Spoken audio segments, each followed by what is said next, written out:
Hello people. So I have been trying to film this video and so many other videos multiple times for the past few weeks, and it's like one thing or another will break. First it was my microphone, now it was like all of my camera batteries decided to not charge anymore, and then the weather would be crap, it would be too windy, it would be too rainy, too cold, so much. And I really want to make videos because I want this channel to become my job eventually. And hopefully you guys can help me out, and I have to help myself out with finding time because work has been taking a lot of time and energy from YouTube, which has been annoying. But anyway, this update has been long overdue. It was supposed to be my 1 month update 2 months ago. But this is my 3-month update on my 2010 Volvo XC90 V8 Executive Thor. I've done a few things on the outside, which you can already tell. And let's just get into it. Enough rambling. Here is my 2010 Volvo XC90 V8 Executive.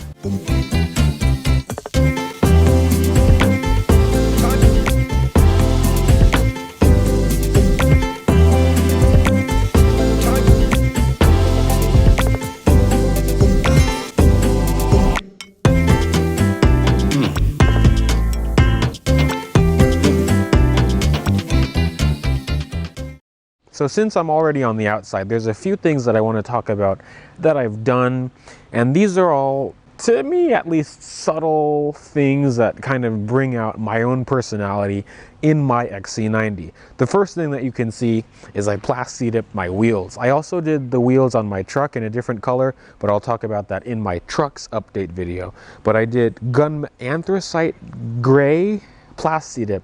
It turned out okay. I think I might have to redo these two wheels because they're a little bit rough on the edges, but not that bad. And I really like how the gray looks like with the amber black. The next thing I did, well actually the very first thing I did to the outside of this car was update my tail lights. Ever since I've seen these P2 XC90s, I've always wanted to I've always wanted an XC90 with the LED tail lights on them, which look really, really nice. They make this look newer, and it just gives it a nice, well, not facelift, but butt lift. I would say the third thing that I did to my car is paint my grille black. I did that last weekend, and it turned out really nice. It's already chipping. That's the annoying thing. And honestly, besides the lift and tires, that's really all I plan on doing to the exterior for now. I don't know if I want to change my wheels because I like these 6-spoke wheels. If I do change them, I'd probably go down to a 17, so I'd have a fatter tire for all terrains. But really, the next thing I plan on doing to the outside, and which helps in performance, is the lift kit and all-terrain tires. But these tires are pretty new, so I don't want to trash them yet. So I'm probably going to wait until these tires are bad to put tires on it, but I might do the lift sometime soon. I'm going to get the front windows tinted to match the back, and then I think I might do the windshield in like 50%. I don't want it too dark, but I want it to look even all the way around, just to get rid of the fishbowl look. But yeah, that's really all I want to do. I also remembered I want to get the crossbars for these because I got Max Tracks a few weeks ago, and if I get the crossbars, then I can fabricate a mount to actually keep them up on the roof all the time instead of keeping them in the car, which, you know, they might be muddy or dirty, and I don't really have a carrying case for them. Wow, so good grief, this video actually seems like it's actually turning out okay because my microphone's working. I found a battery that's fully charged. Now I can talk about the good things. So I want to talk about things that I like about this car, and the first thing that I want to talk about is the split tailgate. I love that this car has the split tailgate because even if I'm here or in the middle of nowhere, I can use this as a table, I can use it as a bench and sit down, and if it's raining, you have the top part of the tailgate to cover you from the rain for the most part. If you have pieces of wood, which I've not done in this car, but in another XC90 or P2 XC90, you can shut the tailgate and then leave the pieces of wood down here, you know, secure them obviously. But these things are really useful, and the utility of these things is almost endless. I have a few likes and dislikes on my phone. There's not a lot of dislikes, but the first thing I want to talk about is the powertrain. 4.4 liter Yamaha V8, 311 horsepower and 325 pound-feet of torque. I absolutely love it. It's paired to a 6-speed automatic and Haldex Generation 3 all-wheel drive. That whole combination is good. It reminds me of a Lexus. It's really weird. It reminds me of an LS430, that whole powertrain. Because it's an ASIN transmission, it's a Japanese developed engine, so, you know, of course, I guess. The way how it drives is really smooth, acceleration is smooth, everything about it is smooth, nothing rough about it. It's so comfortable.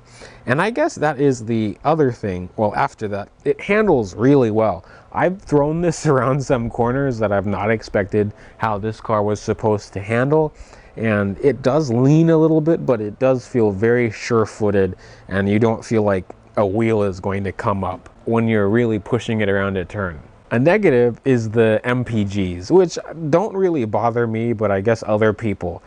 In the wintertime, I get 13 to 14 miles per gallon, mostly in the city when I'm going to work. When it's warm out like this, I get between 15 and 17 in the city, and then 21, 22 on the highway, which isn't bad for such a big, heavy V8 all-wheel drive Volvo. So I'm not complaining too much, and it's regular gas anyway. The next thing I want to talk about goes back to the drivetrain. It's the all-wheel drive system. I've taken this thing off-road twice. The first time I got stuck because it was like a foot of heavy, wet snow. Even an FJ Cruiser that I was with my friend Dylan, he got stuck too. And that video, I'll put that, where would that be? Up here. And then the second time I went off-roading, I went with my friend Ben and his Mercedes 300 TE wagon, which is actually becoming for sale soon. I'll post that video up here too. This thing really impressed me. On some trails that I've taken my truck on, and my truck just walks over everything. This thing with all season tires, no lift, nothing, just bone stock, does really well off-road, and I really can't wait to lift it, put good tires on it. There's a lot of little off-road things that I want to do to it. I guess I'll talk about that real quick. I want to trim my front and rear bumper a little bit for better approach angle. That's the first thing. I also want to get better recovery points. I have this one on the rear bumper, and then I have a little hook on the front bumper, but you know, those are more for securing it if you're towing it, not yanking yourself or another car out. So one downside of having a P2 Volvo, I don't know if all of them do this, but all of the P2s that I've had, my S60R and this one, and other XC90s that have been throughout my life, the interior plastic just creaks.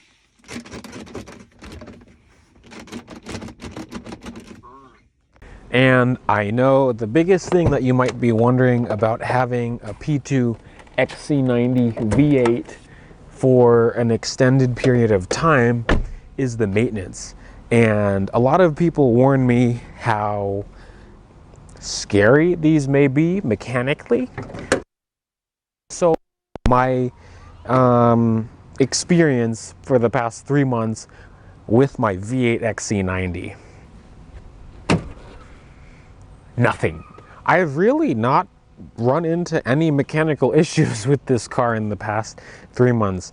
Knocking on wood. Where's wood? The steering wheel. But it's been totally fine. I still have that check engine light on because I need to replace those 2 coil packs, which I have. I just been procrastinating too much, and I need to do it. And that'll probably get rid of the code. I also have to get the O2 sensor situated, which I'm probably just going to use an O2 sensor Fowler because it's okay. The only 2 issues that I have run into, which are very infinitesimal compared to some of the horror stories of other used European vehicles, are my radiator fan has been rubbing up against some sort of metal bracket.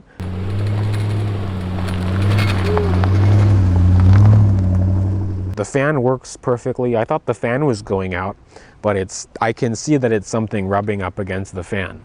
The only other thing is these things have a factory snorkel type intake, and it kind of disconnected. So when I was going off-roading, I think the car swallowed steam instead of air because that intake tube was disconnected, because for maybe a minute it ran really, not rough, it just ran really weird. It was enough to alarm me. So what I used is just duct tape and taped it, and I've gone through plenty of puddles since then, and it's been totally fine. I've also wanted to change my transmission fluid, but a few of my friends that are Volvo techs said to just leave it, so I'm not sure if I should change it. I'd just do a simple drain and fill, not a flush. I would like to change it because I want my transmission to last, especially if I'm heating it up going off-road. So if you have any advice on changing transmission fluid at 175,000 miles, let me know.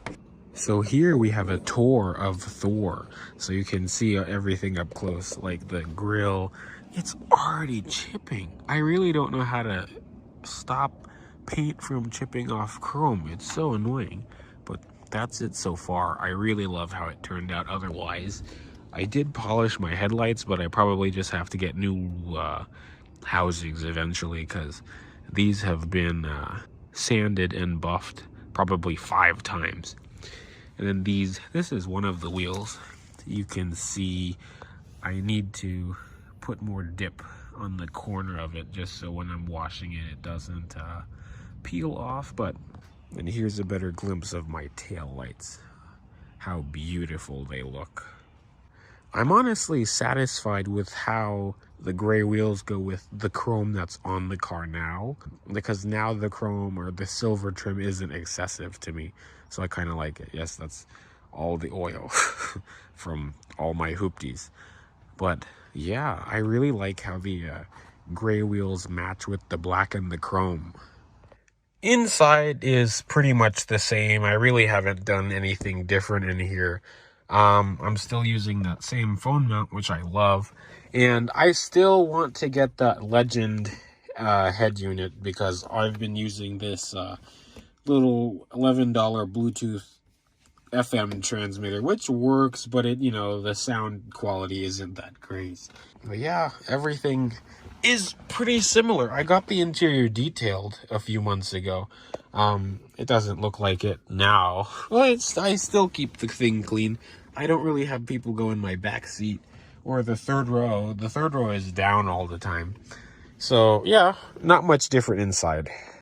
So I guess the next big question is, do I recommend buying a used XC90, V8, or regular one?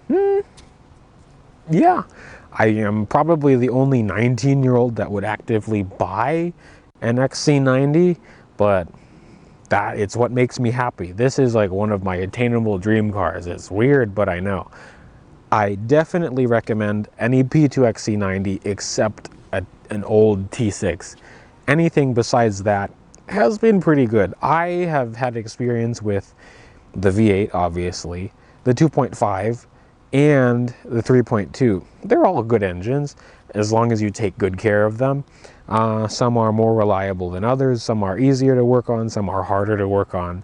I would say the 2.5 is the best bang for your buck, because they use that engine in everything from the S60, S60R, XC70, V70. So many Volvos use that 2.5 liter engine, so those might be the cheapest and easiest to work on.